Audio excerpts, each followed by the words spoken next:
Welcome to the, I don't remember what edition this is of the Blogging Warfare Hangout.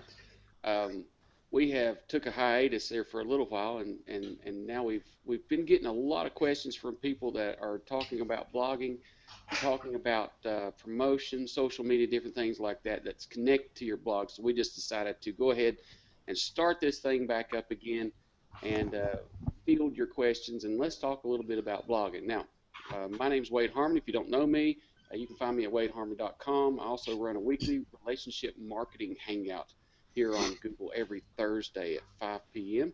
And my partners in crime are Robert Ryan. He's out in Spain right now. You can find him at robertryan.ie. How's it going, Rob? I'm very good, Wade. Thank you very much for the introduction, and it's good to be back here live and in glorious Technicolor. I hope beaming around the globe to all the many, many fans that you undoubtedly have. As Wade said, it's been a little bit of a while since we've had the pleasure of getting together and doing a show for you guys out there in TV land, but we hope the wait has been worth it and that we can answer some of your questions about blogging, monetization, and just online marketing in general. As Wade said, you can check me out at robertryan.ie. I'm a WordPress developer, online marketing consultant, and all that sort of good stuff. Currently living in Spain, so I'm not going to complain about that. I'm looking forward to this show. Awesome. Good to always speak with you and have you on the show. Oh, somebody just show bombed you. She did, yeah. It's the second time she's done that. I'll chastise her later. Well, we've been very excited to talk to everybody on the show, and myself and Carolyn and Robert as well. Just been excited to get this back up. And as you know, Carolyn has just had some knee surgery, I believe it is. And we were going to have her on as well today, and she is not feeling very good. She's under the weather, so we wish her the best of luck and hope she feels better. She'll probably be with us on the next show. To take her place, we've got our good friend Nicholas Cardot. How's it going, Nick? It is going excellent. Should I put a wig on or something? Because I know I'm not nearly as much eye candy as Carolyn is for the show. You don't have the long flowing hair she does. Do you? Yeah. I was about to pull out when I heard that you weren't going to wear a wig, Nicholas, but anyway. Well, I have a question. When can we expect the next Psychological Warfare show to come out? Oh, that is a good question. I've just been so swamped I haven't had the time to put together a good show outline for the next episode, and so we'll just have to get on after this show, and we'll have to work something out. Awesome. Well, let's just get right into it. When we're talking about blogging, it's not just blogging. There's so much more that's involved in blogging. And when I come out of the coal mines and started doing this, I had a very finite idea of what blogging actually was. In other words, if I knew now what I didn't know then, I could have probably made a whole lot more money a whole lot quicker.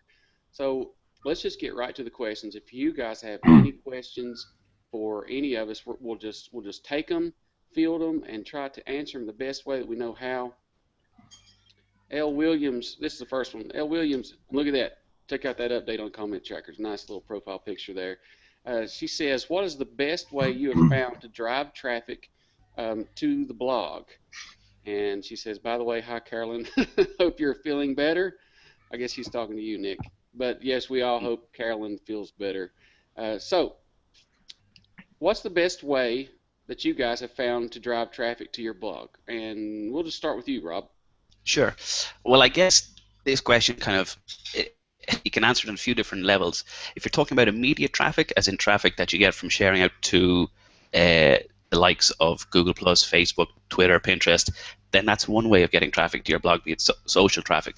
However, what I like is to get some SEO organic traffic, and I think that is the best way. That if in your overall strategy when it comes to blogging, that if you actually focus on creating something that will have some long-term lasting value, that's a much more, I think it's a much more efficient use of your time, and for getting traffic to your blog or to your site on a recurring basis, that's definitely the way to go, is to have SEO in mind so that you can optimize each particular page and post for a specific keyword or variety of keywords.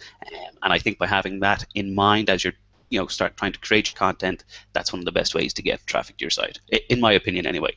And now that's not to be to undersell the value of social media and how beneficial it can be to get traffic to your site initially. However, what I've found is that, for inquiries and business and leads, the best way of getting that for me is through organic search, and that comes on the back of, I suppose, firstly trying to create some good content, but then feeding it out and distributing it via social media, so it gets some of those nice little SEO-friendly social signals.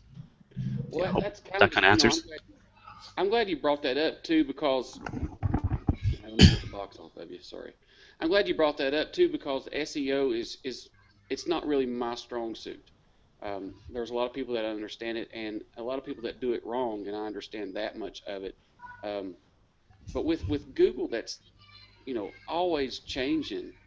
What are you doing to stabilize your blog? Of course, the generic answers is always write great content. Link to. I've been seeing copy bloggers and marketing land talking about, and even Eric Inga's sites on Stone Temple talking about linking to just a few, or guest blogging on just a few, very very high page rank sites. So what are some of the tools now? Since I am not very good at SEO, one of the tools that I like to use is the free WordPress plugin called Yoast, WordPress SEO. Let's talk about this. This is a good topic, because search traffic is something that everybody wants. We all want to be on the first page of Google, but there's ways to get there that you can do it black hat ways, or you can do it the right way. So what's the right way to do this? And just walk us through the whole. Say I'm writing a post and my keyword is make money blogging. So I've got to have it in the title, right? Well, I think if sorry, go on, continue. Okay, I've got to have it in the title. I've got to have it in the permalink URL, which is wadeharmon.com/blog/make-money-blog, whatever that title may be, and then I have to sprinkle in the keywords in the post. Is that correct? And then let Yoast do its work. Well, I suppose to a degree that is it in a real nutshell, but there's a little bit more things that I like to consider when I'm talking about on-site SEO. So the Yoast plugin is definitely the best one to use if you have a WordPress site. It's what I use on every site that I develop for clients, and it is a beast of a plugin. To not use it is pure folly. But when you're optimizing a particular page or a post, what you want to consider is so you need to have it, as I call them, the big three. It's the link, the title, and then the meta description. So the SEO meta description, it's pretty much vital that you include your keyword in that. But one thing I tell all my clients is you're kind of straddling two horses for the meta description, because the meta description is what gets displayed when you share a post on, say, Facebook or Twitter or Google+, or if someone happens to find it in a search result after they've queried, say, they make money blogging, and then your search result shows up here. So what you want to do with the meta description is obviously include your keyword to keep Google happy, but you also want to have a bit of call to action within that little meta description, and something that is enticing or eye-catching for the potential, it could be a potential customer if they're searching for make money blogging and they go, oh, well, Wade Harmon, we like the cut of his jib. If there's something in that meta description that gets them over to your site, your optimization has ticked the first box that it has to tick, which is actually get the person from the search page over to your website. So that's kind of what I call the big three for on-site SEO: the title, the meta description, and the URL.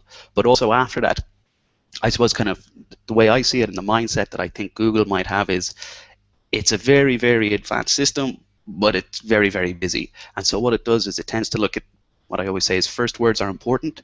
So it will only look at the first few characters, about 60 odd characters for your title, about 156 characters or so for your meta description.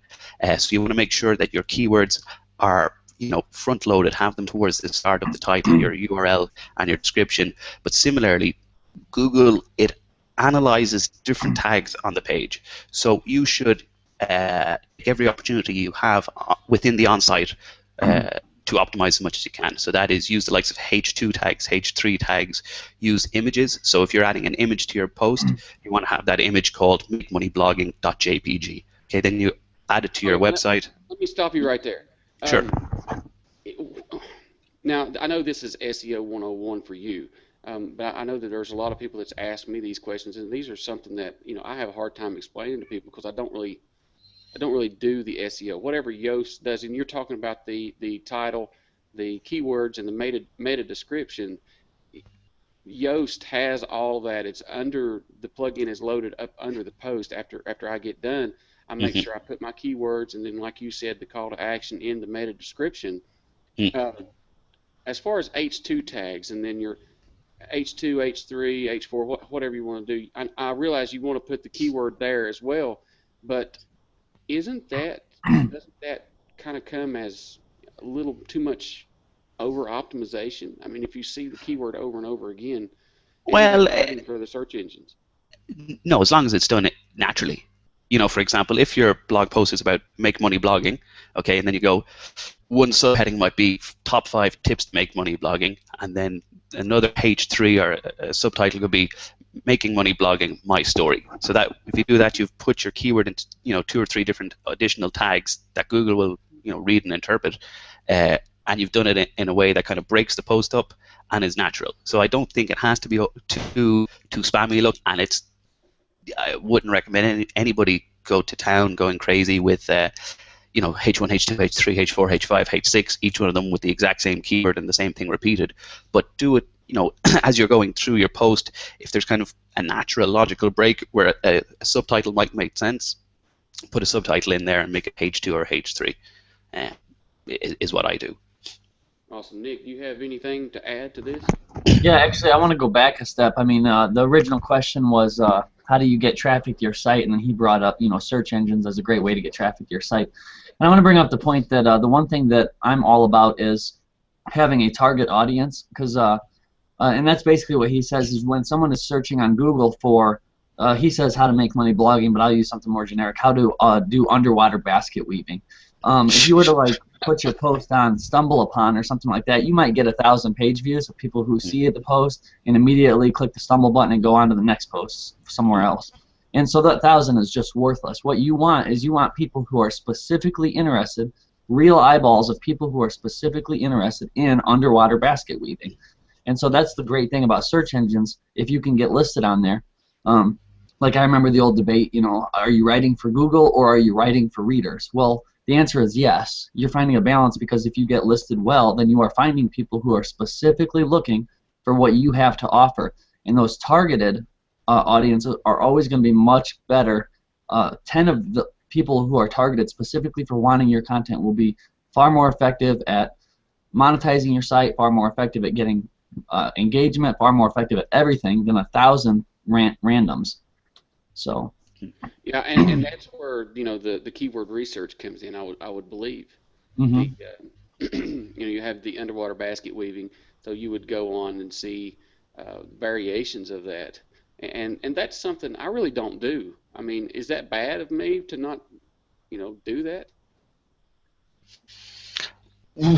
Well, you can go kind of down the rabbit hole and go crazy looking for the perfect keyword, and I think that in itself can induce a bit of paralysis insofar as you're going to go, well, I'm not going to do a blog post until I have the perfect keyword, and it's going to take me 6 months before I find the perfect keyword. So all progress and all blogging is halted until that date. So I don't think that's the way to go. But having it, again, just having it in mind as you're going about your blogging routines, go to the likes of, I think someone actually just mentioned it in the tracker, but go to Google Trends. Yeah, so it's Denver Profit Jr. Go to Google Trends and see what people are talking about. So maybe you'll be able to, as I say, hop on the coattails of whatever is hot and fashionable. So you might get a spike in traffic. However, the caveat to that is, like Nicholas said there, you could get 1,000 views because it's you've talked about, I don't know, Rihanna, or because she was very popular or she has a dress or something that people are searching for, and you drop that in or you optimize a page for it. You get a lot of traffic, but you may not sell any of your services because you've gone and targeted something that is of no use to you or not related at all. So it's kind of, I don't know, do some Yeah, keyword research. Don't be beholden to it. yeah. Well, I know that there's tons of tools that you can use for this, and like you said, you can really go down the rabbit hole, um, Mm. and just I'm not I don't want to call it wasting time, but whenever I write a blog post, it's more of the fact of getting the information out to my social followers than it is, you know, and it's being linked to naturally by other people, which is what you want, you know, as far as, you know, SEO goes. But I gotta admit, SEO is not my, it's not my forte. Therefore, it's not, you know, my concern. You know what I mean? But I do think that having the SEO in mind makes everything you do online a bit more efficient. You know, if you're putting some time into doing something, you might as well have a little bit of the subtlety, the SEO subtlety, so that you can get the the recurring traffic. And again, from my experience of doing this sort of stuff, and from my own site, for example, as a result of all the kind of the SEO work that I've done in the last 8-9 months, that site now is thankfully thriving. You know, and I'm super busy. But if I didn't put in the effort and think about the SEO throughout absolutely everything I did, almost to the point of being an absolute pedant about it, if you don't, I think anyway, if you don't put in the time for on-site SEO, you're not going to get the results as quickly as you might be able to get them. And But you can. Oh yeah, go ahead. When I was just going to, I do completely concur with what Wade said though about not kind of jeopardizing or sacrificing your writing style for the sake of SEO, because you have your own unique tone and style, and that's what people like, and that's what people share your stuff for. So don't abandon that, but if possible, try weave in a little bit of the on-site SEO principles, which may in turn result in more organic traffic. But Nicholas? And you don't have to have like a master's degree in SEO to do this. It sounds like there's a lot of research that has to go into. You can cheat. Install the Yoast SEO plugin, and once you get done writing a 700 or 1,000 word post, then you go down there and you begin looking at all the stuff that it suggests that you do, because it's excellent at helping you to optimize your stuff without being spammy or without just going crazy and stuff. So make use of the free resources that are available. Yeah. All right, we're still on the first question. So what's some of the best ways? So SEO, we could sit and talk about SEO all day. I have a feeling. So let's move on. So I'm gonna answer it I'm gonna answer this question myself.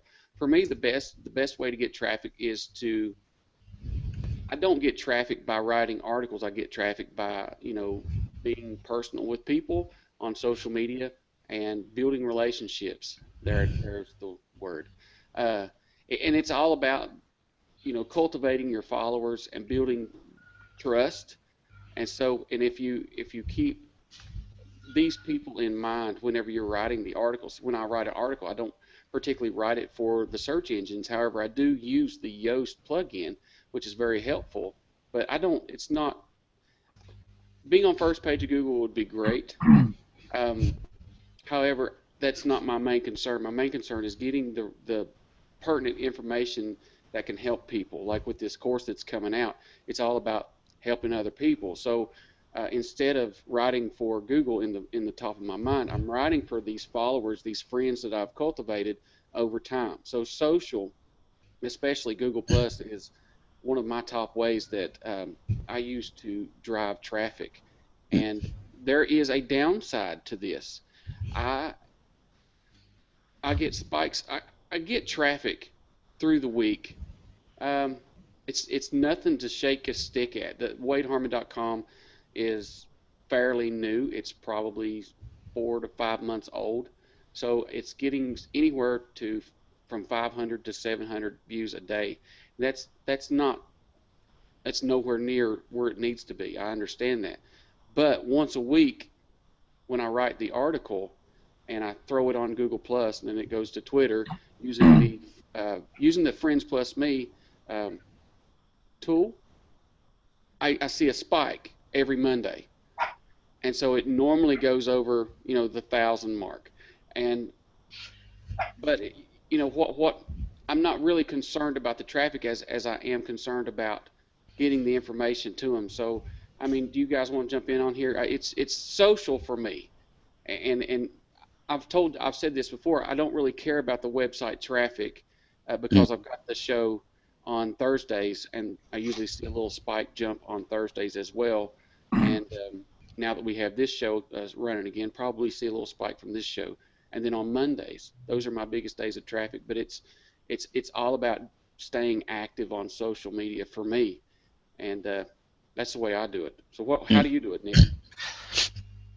One thing, I want to bring up a comment real quick if I can. Go ahead. She says, this is L. Williams. It says, right now I have about 1,000 unique views on my blog each month. It is growing, and almost all of my views come from Google Plus and Twitter. Is that good? That can be good and it can be bad. First I'll say the bad, and then I'll say the good. The bad is if you're on Twitter and you're using those auto-follow things to fluff your numbers, then again, you're going to have 1,000 views from just randos because they just happen to see it in their stream and they clicked on it or something. But if your followers and your connections on Google Plus and Twitter are people that you've connected with, or that they're following you because they have a specific interest in you and your body of work and what you blog about, then yeah, those 1,000 views are going to be more powerful than 10,000 randoms. So, Yeah. You can also cultivate that too. I mean, if I had 1,000 people that trusted me coming to my site every month, I'd be a rich man. You know what I mean? And that's what it's all about, the socialness of it. And then too, there's all kinds of things that you can push into that as far as SEO and other social media tactics. But Rob, you want to? Yeah, I was going to jump in there on that. I would say, and kind of follow on from what Nicholas said, you don't want to put all your eggs in one basket. I don't know, and maybe, who was it? L. Williams, I think. So just in relation to that comment, but I know from experience, I was big on Facebook a few years ago, and I had a company, we still do, it's called Lady Umbrella. We sell T-shirts and the likes, but we were doing particularly well on Facebook, and that's how we were driving most of our business and sales. But I'm sure everybody's heard about Facebook and how it's fallen from grace, and that it's no longer it's not the same stomping ground it used to be, insofar as you have to pay to get any promotion or any visibility on your posts. So the traffic we used to be able to get from Facebook, which was pretty nice, has just disappeared, and as a result, the amount of sales that we used to get from Facebook has also declined.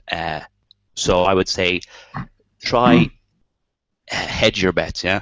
And the way we hedged our bets back in the day, we set up a mailing list. So if you don't have a mailing list, I would say make sure you get that set up on your site, so that out of those 1,000 people who may visit your site on a monthly basis, if 10% of those start to join your mailing list, and the worst comes to pass, say with the likes of Twitter, Google Plus, and the servers disappear into the ground and Google Plus is never seen again, at least you'll have some people on your mailing list, so you can send them an email and continue to market to them or stay in touch with them for whatever the purpose may be. But don't, hedge your bets is what I would say there. Yeah, and that's a good point too. That's one thing I also forgot about is good traffic is build an email list. And I know that's cliche and generic because everybody talks about it, but hey, it works. And what kind of, let's talk about the email list. What kind of tactics do you guys use to actually get people to subscribe when you're on the blog? Didn't somebody have a question about widgets placements? Well, I think for mailing lists, it's all about the ethical bribe. Give someone a compelling reason to join your list, be it a free ebook that they really want to get or something. Generally, and maybe Nicholas, a little bit about this as well from your psychological warfare, but people seem to be driven by fear. So if you can have a guide as in don't miss out on the top 10 tips for your site's meteoric traffic or something like that. A little bit of hyperbole is always good as well to get people on the list. Me on my own site, what I do is I have a weekly, I used to call it the weekly Rob Roundup, but it's now the not so weekly Rob Roundup, as it's gets sent out maybe once a month or whenever I feel like it. But to tell the people that what exactly what they're going to get. So I tell people they're going to get tips and tricks and a round of posts from my site and occasional promotions or whatever. And that seems to work for me. One thing I do as well though is I have it that it pops up on the screen when people have been on the site for either a few minutes or else basically straight away. I did some split testing on it, and despite what I thought initially that it would be better to let it pop up after people have been on the site for about a minute or two, it was more effective and had a higher sign-up rate when it was popped up straight away. So take from that what you will about what's the best way of going about adding a mailing list. And then as for mailing list location on a website, I tend to think on the bottom right in the footer is a good place to put it. And I suppose a little bit of logic there is if people scroll all the way down to the bottom, they just might be interested in what you have to say. And also the bottom right is, as people are scrolling, that's where the little drag bar is, so their mouse might be just very close to it straight away. So it's not easy for them to join the list. That's one place I put it. And then also, if you have a blog, put it in the sidebar of the blog, so it's prominent there as well. And calls to actions from within blog posts saying, join my list. If you like this blog post, join my list, so that you don't miss out on further good stuff. It's always a good way to get people on the list, I think. Now I know we're kind of bouncing around from different things, but next show I want to focus on one thing, so we can really talk about it. It's hard to talk about SEO, email marketing, and social media all in one. And we're back first. We want to kind of cover all of these and let you know a little bit about all of them today. But I want to kind of do a vote with everybody. If you would like our next show to be about content marketing, email marketing, social media promotion, how to write the blog, or SEO, write it down in the event comments, and we'll just kind of gauge the show from there, or the next show, to see what you guys really want to talk about, because each of these is very powerful. We could sit and talk about email marketing. I love email marketing, and but then again, I feel like Rob says you put all your eggs in one, don't put all your eggs in one basket, rather. And I'm the world's worst for doing that. It seems like I put all my eggs in the Google Plus basket. I don't really do SEO just from what Yoast does. Am I successful? Yes, I'm seeing success by doing it. But like Rob says, what if Google Plus shuts me down tomorrow? There's also things that we can talk about as far as Google Plus alone, Twitter alone, and Facebook. There's things that I'm doing on Google Plus right now that it's almost like building an email list. So there's a lot of different strategies and tactics that you can use. I would like to hear Nick's answer to question one. I can't believe we only got through one question today. Do you have a certain answer for that? What's your best strategy for driving traffic? Well, yeah, of course I do the SEO. Just like he mentioned, I use Yoast and stuff like that. Once in a while, I do a little bit of keyword research. Most of my traffic comes from social media as well. Mostly Google Plus actually, but some other stuff. That for my blog at least, I have another site that I make most of my income from. It's not a blog. It's a couponing website, but it's almost 100% SEO driven, so it could dry up tomorrow. It's one of those things where I haven't taken the time to develop out the social media aspects or putting the eggs in some other baskets type of thing, like you guys were talking about. And so that's good insight that I need to be more well-rounded over there the way that I am at my blog. So yeah. Well, if you guys want to put your answers in the event comments, we'll take, let's do, which one would you like to do next time, Rob? Email marketing, SEO, or content marketing?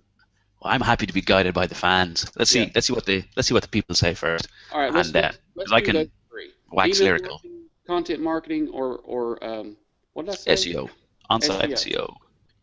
So write down one of those three things in the event comment section. We'll just kind of grade to see, and we'll do the next show based on your votes.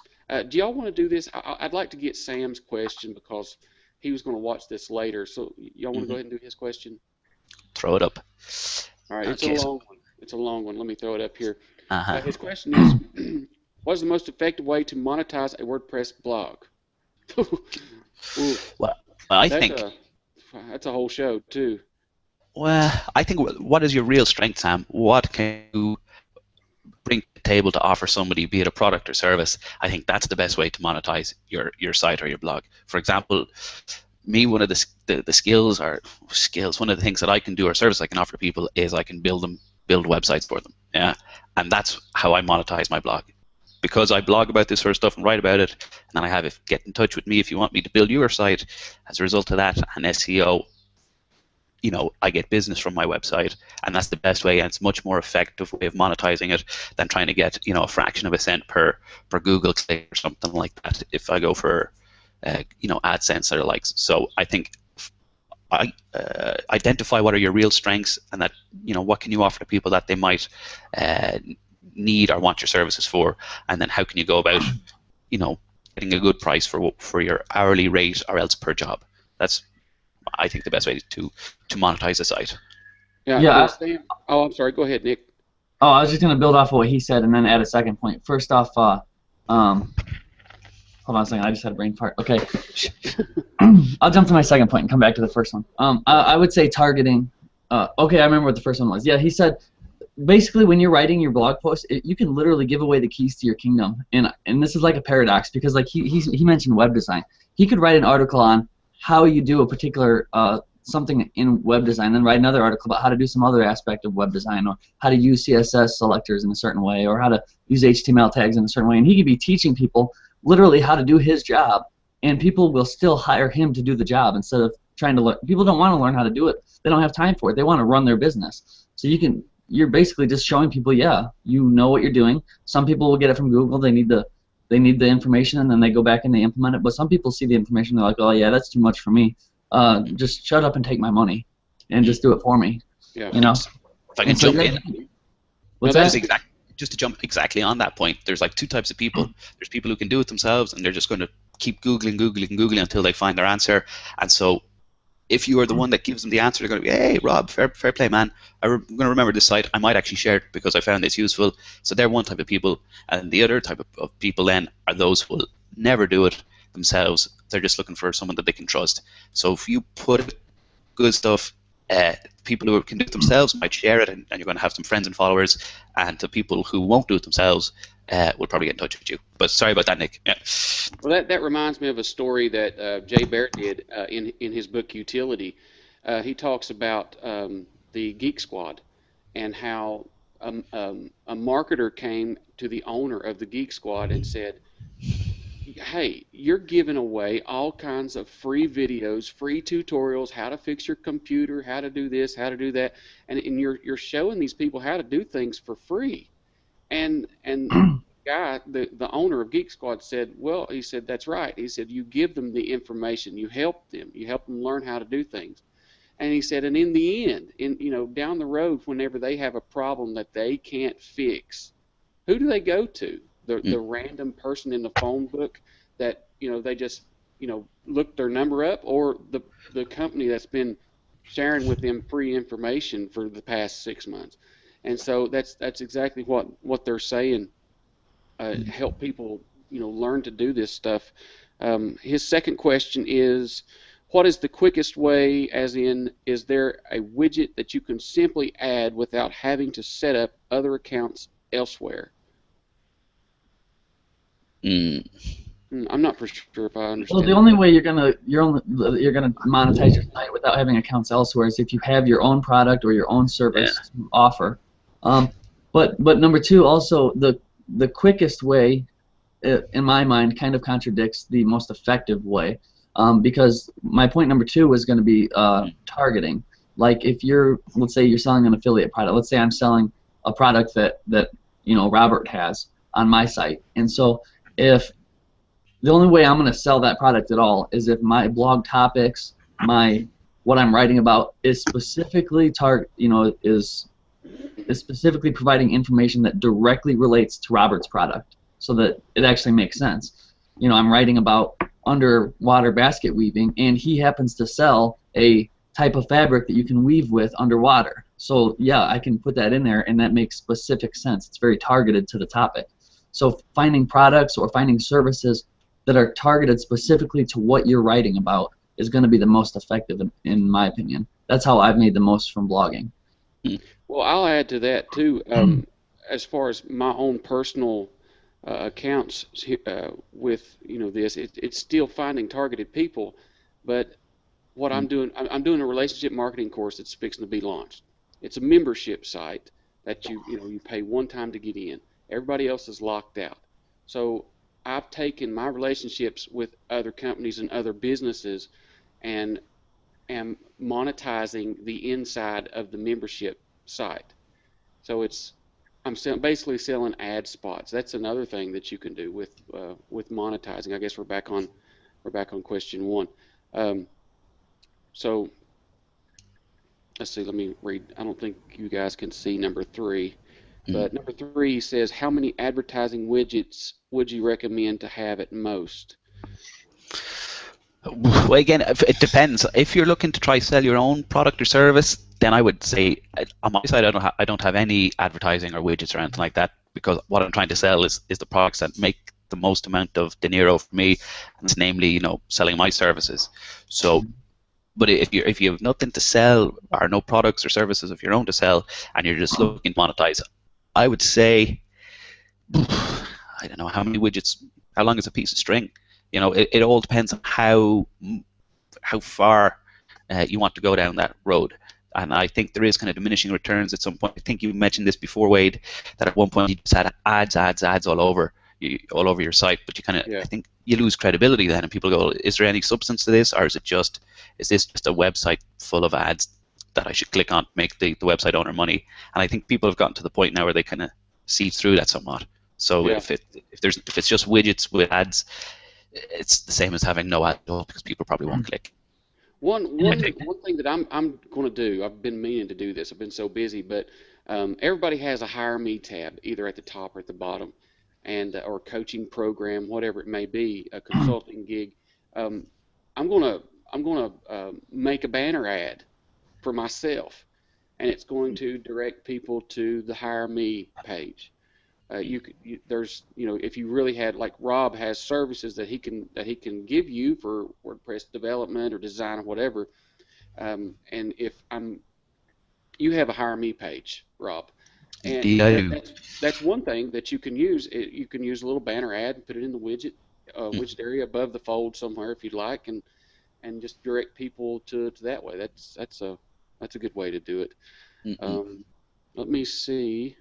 Let me bring this back up. Oh, okay, he says, just in case number two is confusing, as far as I've learned, if you want to use an Amazon widget, you have to set up an affiliate account with Amazon. And he says, is that correct? And yes, Sam, that is correct. There was one thing that I was doing on the blog. People like Stefan Hovnanian, David Amerland, Jay Baer's utility book. There was about 6 books that you can build your own widgets on Amazon, and then take the code and put it in the widget section, and it rotates the book. Those are people that I know, and I don't think the ad is up there anymore. So yeah, you do have to have an Amazon affiliate account. Yeah. One thing I wanted to mention about that, in question number 2, he asks, is there a way to do it without creating other accounts, like affiliate accounts, for example? And wrap your head around this for a second. I'm currently a member of more than 6,000 different affiliate programs. Jeez. That's a lot, man. Yeah. And do you get to them every day, or how many of them are active, or? They're all active, but Jeez, I don't personally look at them every day, no. Yeah. The question is, do you have 6,000 affiliate links somewhere out there? Yes, I do. Oh my goodness. Well, they're scattered out, but they're out there. It's a big web there. Yeah. It is. It is. Well, I'm looking for some more. Here's a more or less a comment from Denver. He says that he thinks Google AdSense allows direct marketing buys with a publisher if you want to sell your ad real estate. And this is another question, since we're talking about advertising. And I'm not familiar with AdSense that well, but if you have 3 AdSense blocks on your website, are you allowed to put, another, say if I had Amazon affiliate, are you allowed to put another affiliate on the same page as those ads? I haven't used AdSense in years and years, so I don't have the education or information to be able to answer any questions about that. I'm sorry. And I can't say I'm up to speed either. Himself, but I'm thinking no, but I could be wrong. I haven't used it in a while too. So that's about all I got for today. What about you guys? Mm-hmm. Yeah, I'm tapped out now. I'm tapped out. Yeah. Cool. All right, don't forget to write your show preference in the comment stream. It's email marketing, content marketing, or SEO. Which one would you like to hear about or watch later? And we will see you probably in about 2 weeks with with Carolyn Compern. So glad that Nicholas Cardot could come in and Thank you fill very in much, for Nick. Carolyn today. Yeah. Hey, can I do a call to action? For those of you in the audience who I have not had the chance to meet yet, please stop off by my profile and say hello to me, and let's have a conversation and get to know each other. Awesome. Yeah, and don't forget to check out our individual blogs in the event description. And please, if this is our first show on the Blogging Warfare page, follow the Blogging Warfare page and go and subscribe to the YouTube channel. You're going to get probably an update in your email every 2 weeks. This is going to be a bi-weekly show. So you'll get a new show every 2 weeks in your email, and you can check that out if you missed the show. So we appreciate everybody for coming and commenting, and we will see you in about 2 weeks. So see you later. Cheers, guys. Thank you. Bye.